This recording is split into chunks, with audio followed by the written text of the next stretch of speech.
بسم الله الرحمن الرحيم الحمد لله وكفى وسلام على عباده الذين اصطفى خصوصا على سيد الرسل وخاتم الأنبياء وعلى آله الأزكياء وأصحابه الأتقياء أما بعد. The Quran is a book that is addressed to all of mankind. Usually when someone very intellectual or smart tries to convey a thought or a message, they end up getting caught up with so much sophistication that the message is lost because they can't translate their thought properly in simple, basic words. Where someone may view this as a sign of prestige and being an intellectual, the problem is that if the message is important and it's crucial to the salvation of mankind, this is a big loss. The most that you've accomplished is flexing your intellectual muscles, while the actual message is lost. Allah subhanahu wa ta'ala in this Quran, He uses some linguistic techniques to preserve the essence and core of the message, yet at the same time not oversimplifying it that a person would think that it's addressing a first grader or a third grader. The message is very pure. It's very clean. Now, when we study the Quran, what we find is that Allah Azza wa Jal addresses many themes. And we have to understand, as people that are reading the Quran, as Muslims, and also non-Muslims who may read the Quran, that depending on what theme the Quran is addressing, there will be an innate, natural level of sophistication there. For example, when we talk about issues related to law. Now, law in itself is just a sophisticated and complicated technical subject. No matter which country in the world you take a class on law in, there will be a level of sophistication there. You can simplify it, you can make it easy, but that will always remain. Therefore, we find that there is an area of the Quran, verses of the Quran that are referred to as the muhkamat. This is a type of verses of the Quran. These are verses that carry legal rulings in them, and they require explanation, they require understanding. That's why many scholars, they say that when you read verses of the Quran that were revealed in Medina Munawwara, it's important that you read them under the supervision of a specialist and master, because they will be able to contextualize those verses since they are muhkamat. Then there are some verses in the Quran that Allah subhanahu wa ta'ala has placed there that are very difficult. And their sophistication is such that Allah subhanahu wa ta'ala wants us to accept our ignorance and submit ourselves to these verses. These verses in the Quran are referred to as al-mutashabihat. They aren't meant to be understood. So what does alif lam mim mean? Nobody knows what it means. Allah subhanahu wa ta'ala says, and there are other examples of mutashabihat that would be more technically correct, but I just gave a simple one. Allah Azza wa Jalla says in the Quran, فَأَمَّا الَّذِينَ فِي قُلُوبِهِمْ زَيْغٌ فَيَتَّبِعُونَ مَا تَشَابَهَ مِنْهُ ابْتِغَاءَ الْفِتْنَةِ وَابْتِغَاءَ تَأْوِيلِهِ وَمَا يَعْلَمُ تَأْوِيلَهُ إِلَّا اللَّهُ وَالرَّاسِخُونَ فِي الْعِلْمِ يَقُولُونَ آمَنَّا بِهِ كُلٌّ مِّنْ عِنْدِ رَبِّنَا وَمَا يَذَّكَّرُ إِلَّا أُولُو الْأَلْبَابِ. That these verses, these mutashabihat that are more complicated and sophisticated in their nature, what does it mean that Allah subhanahu wa ta'ala has a hand? What does it mean that Allah subhanahu wa ta'ala has a shin? What does it mean that Allah subhanahu wa ta'ala has a face? What do these verses mean? So Allah Azza wa Jalla says, people who love to create divide and cause confusion amongst people, they will search into those verses and they will keep fighting and keep debating over those verses. As for true knowledgeable people, وَالرَّاسِخُونَ فِي الْعِلْمِ, those people who are grounded in their knowledge, when they come to these verses, they will know that no matter how knowledgeable they are, this is a limit to their knowledge. وَالرَّاسِخُونَ فِي الْعِلْمِ يَقُولُونَ آمَنَّا بِهِ. And this is a part of being knowledgeable. Not going where you shouldn't be. Admitting to your ignorance. That's why the scholars amongst them, there's a famous saying, they say, لَا أَدْرِي نِصْفُ الْعِلْمِ. That half of knowledge is admitting that this is beyond my expertise. You go to someone who specializes in the back and surgery on the back. When you come to them with a nose issue, they should say, وَالرَّاسِخُونَ فِي الْعِلْمِ يَقُولُونَ آمَنَّا بِهِ. That a knowledgeable person should know their limits. لَا أَدْرِي, I don't know beyond this. This is not my expertise. You go to someone who's a physician and ask them, what's the legal ruling of wiratha and inheritance law? They should say, لَا أَدْرِي, I don't know. Allah Azza wa Jal says, وَمَا يَعْلَمُ تَأْوِيلَهُ إِلَّا اللَّهُ. Because such verses, their interpretation and their knowledge only lies with Allah subhanahu wa ta'ala. Addressing this issue, how there are different types of verses in the Quran, Imam Bayhaqi rahmatullahi alayhi narrates a hadith which is quoted by many scholars, including Sahib Mishkat and Mishkat al-Masabih. He also brings this very same narration on the authority of Abu Hurairah radiallahu anhu. قال رسول الله صلى الله عليه وسلم, the Messenger of Allah صلى الله عليه وسلم said, إن القرآن نزل على خمسة أوجه. That the Quran covers 5 different elements, 5 different angles. There are 5 different types of messages you will find in the Quran.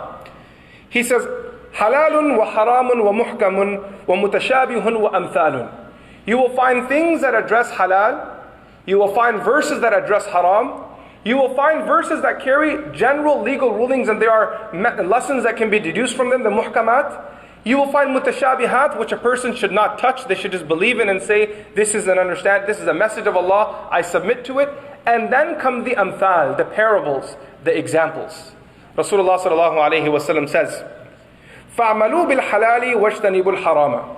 So when Allah subhanahu wa ta'ala tells you something is halal, do it. Engage in it if you want to. وَاجْتَنِبُوا الْحَرَامَ. However, when Allah tells you something is haram, you will stay away from it. وَاتَّبَعُوا الْمُحْكَمِ. And when you come to وَاتَّبِعُوا الْمُحْكَمِ, and when you come to the verses that have rulings in them, follow them. Understand, what is Allah saying? Try to understand these verses.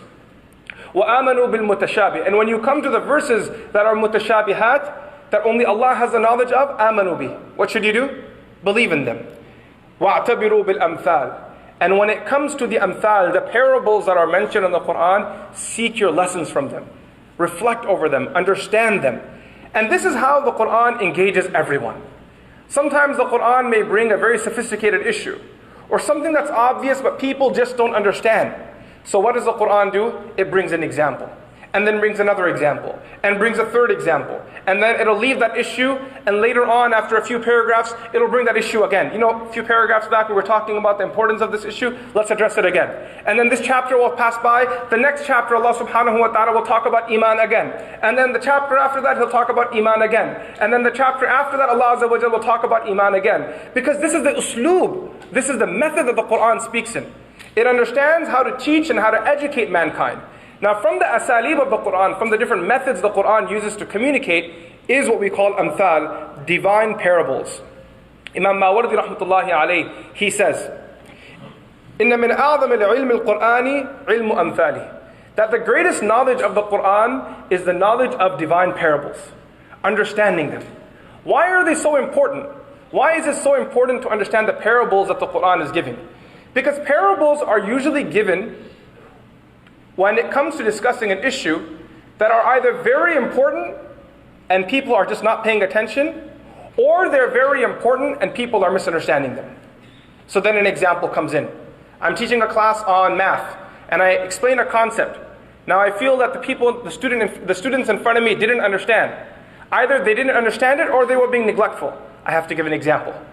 And then I have to give a second example, and a third example. So it's as if these places in the Quran, Allah subhanahu wa ta'ala is telling us, alert, this is an important message, pay attention, give extra attention. I'm going to give you a parable to make sure you don't miss this message at all. You need to understand this. Allah subhanahu wa ta'ala in the Quran, in multiple places, He says, وَتِلْكَ الْأَمْثَالُ نَضْرِبُهَا لِلنَّاسِ لَعَلَّهُمْ يَتَفَكَّرُونَ. In Surah Hashr, هُوَ اللَّهُ الَّذِي لَا إِلَهَ إِلَّا هُوَ وَتِلْكَ الْأَمْثَالُ نَضْرِبُهَا لِلنَّاسِ. And these parables we present to people, we give to people, لَعَلَّهُمْ يَتَفَكَّرُونَ, so they can reflect over them. You need to spend time with these parables. For someone who is difficult in understanding things, the parable will water down the concept and make it easy for them. So for someone who likes sophistication and they're intellectual in that sense, for them there is now a well for them to go into and go deeper and deeper and deeper and reflect over what's being said. Similarly in Surah Zumar, Allah subhanahu wa ta'ala says in verse number 27, وَلَقَدْ ضَرَبْنَا لِلنَّاسِ فِي هَذَا الْقُرْآنِ مِنْ كُلِّ مَثَلٍ لَعَلَّهُمْ يَتَذَكَّرُونَ. That indeed in this Quran we have given all sorts of parables, every type of parable, min kulli mathal. All parables are given in the Quran. Why? لَعَلَّهُمْ يَتَذَكَّرُونَ. So they can learn their lessons, so they can reflect, so they can engage with the Quran. Allah subhanahu wa ta'ala says in another place of the Quran, وَتِلْكَ الْأَمْثَالُ نَضْرِبُهَا لِلنَّاسِ. And these are parables and examples we present to mankind. وَمَا يَعْقِلُهَا إِلَّا الْعَالِمُونَ. And only knowledgeable people will be able to understand them. This is why Ibn al-Qayyim al-Jawziyah rahimahullah ta'ala, in his book on divine parables, Amthal al-Quran, he has a book called Amthal al-Quran.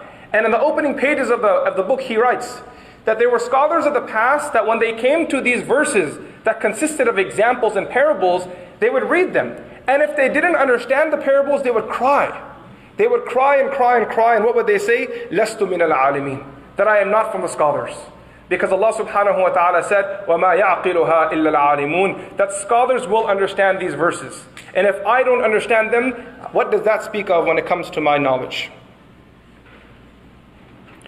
Understanding the parables in the Quran is something very important.